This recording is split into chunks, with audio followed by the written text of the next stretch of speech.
2นางอินทราบุภาอายุ19ปีสัดส่วน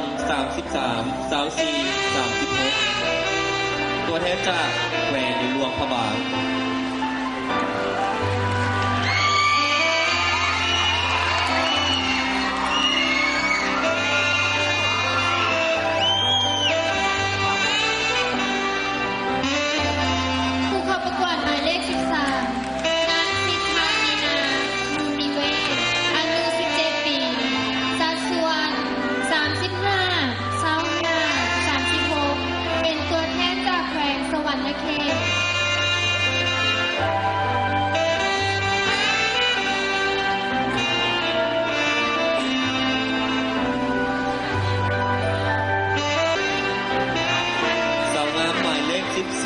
นางเกศรพัชจันทร์ศิริอายุ21ปีสัดส่วน32 26 34ตัวแทนจากนครหลวงเวียงจันทร์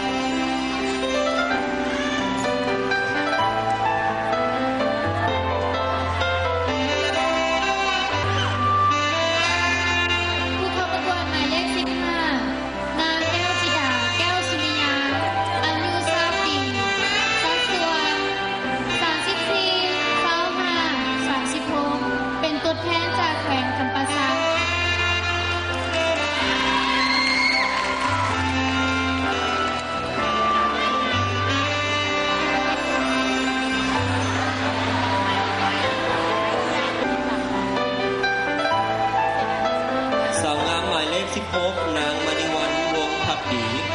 อายุ17ปีสัดส่วน35 26 36ตัวแทนจากนครหลวงเวียงจันทร์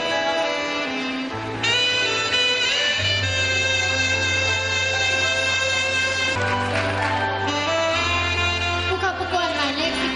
17นางทิพย์เกษรมีไซบัวอายุ17ปี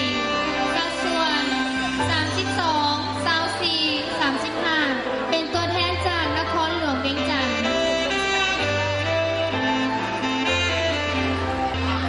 สาวงามหมายเลข18นางมณิกรศรีวิพงศ์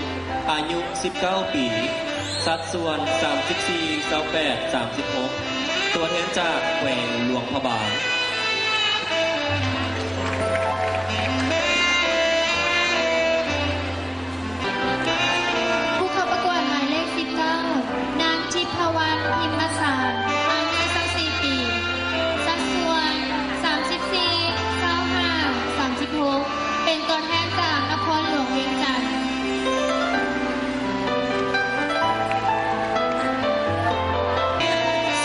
หมายเลข20นางรัศมีดวงมาลาอายุ20ปีสัดส่วน31 24 35ตัวแทนจากนครหลวงเวียงจันทร์